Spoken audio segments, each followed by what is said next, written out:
elgoi bar guztia, gabon gauerako prestatu da, baser eta artrajea atera dute, eta olentzeroren bila dabiltza, baina oraindik, ezin izan dugu ikusi.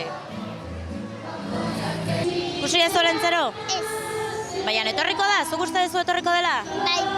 Eta ondo portatu altzeaz du. Bai. A ber, zer eskatu diozuz? Panpin bat. Eta ze panpin. Ba, negar egiten duna eta lolo egiten duna. Nantxe makillaje. Oster jai urdin eskatu diozu? Ez zaiozu. Hala, zer eskatu diozu? Zer, mikrofono. Mikrofonoa, igual. Realako trajea. Nik nahi dut kotxe bat. Manduekin ibiltzen den horietako bat, eta beste zer ekartzen badiazu, eskertuko nizuke asko.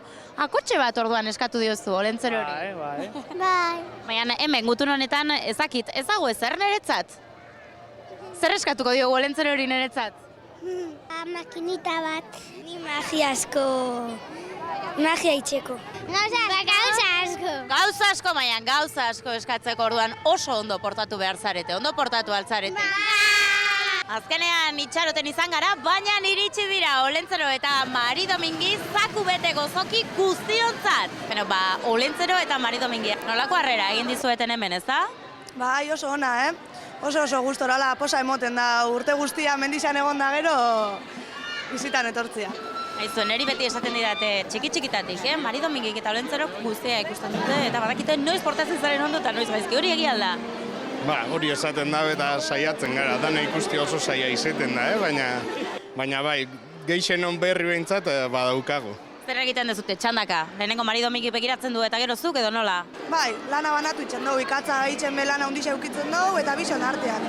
Txia gobernau eta... Zeinek gobernatzen du, etxea? A ber. Bizon artean, bai, lanak egisa esan antzerako banatzen dugu. Olentzerok eta Mari Domingik badaukateia da gure gutuna oso zoriontsuak izan zaitezte, bapo afaldu, baina laster joan zaitezte ohera laster Mari Domingi eta Olentzero opariak banatzen hasiko dira eta Elgoi Bartik Naiara Gago Euskal Herria zuzenean.